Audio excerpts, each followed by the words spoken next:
Hi, it's Celeste, your canary in the coal mine. And today I wanted to talk to you a little bit about chemistry. Do you remember when you were in high school and you saw this hanging probably on a wall poster on the front of your room, the periodic table of elements?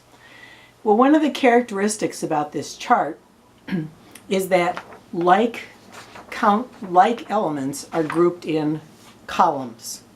And in this second column from the end of the chart over here is a group of elements that are very important to the functioning of our human body. This group contains fluorine, chlorine, bromine, iodine, and two other elements that we almost never encounter. But the reason why this is such an important group for our human body is because iodine, which is this one down here, is used in the body in our metabolism. It's in our thyroid hormones. And the way the chart works is that the elements that are all in the same vertical column can easily interchange with each other in chemistry reactions. So where there's supposed to be iodine, fluorine can substitute in, or chlorine can substitute in, or bromine can substitute in. Now in the natural world, that wouldn't happen very much because for the most part, only iodine is found in the things we would be eating or drinking. And the others wouldn't occur naturally.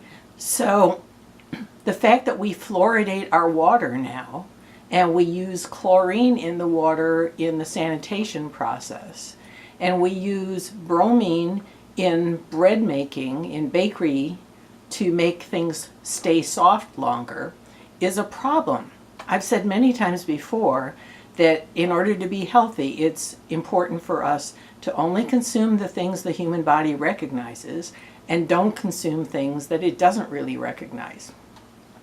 So recently I've been studying up a lot about thyroid function because that's one of the things that I'm dealing with. And I'm finding out that there's a virtual epidemic of people, especially women, with low thyroid function. And some of the researchers believe that's because we have so many of these other competing compounds in our environment. It's in our water, it's in our food. So in the human body, where there's supposed to be iodine in the reactions, other things are in there instead. And that's causing a lot of people to have underactive thyroids. And that shows up in many symptoms, but I think the most noticeable symptom is that you lack energy because the iodine is needed in those energy reactions.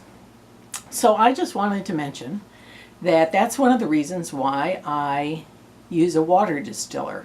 I want to get all the fluorine and all the chlorine out of my water before I drink it, because those are two really big things that are in water. You can even smell the chlorine when you take a shower. You can smell that sort of swimming pool smell. Now your conventional shower filters, like I have on my shower, take out the chlorine for the most part. I don't know if it takes out the fluorine, but at least I'm getting rid of the chlorine. And but for drinking purposes, I like to go as pure water as possible. So that's why I use a distiller. So among other things, make sure that your filtration system that you're using for your drinking water is taking out both the fluorine and the chlorine. And the bread and other baked goods will probably have bromine in them, so those aren't the best things to be eating anyway, so minimize your use of that, and that should help. And so that's all I wanted to talk about today. Wanted to bring up a little chemistry lesson, and I talk about these things because I want you to get well and stay well. So thanks.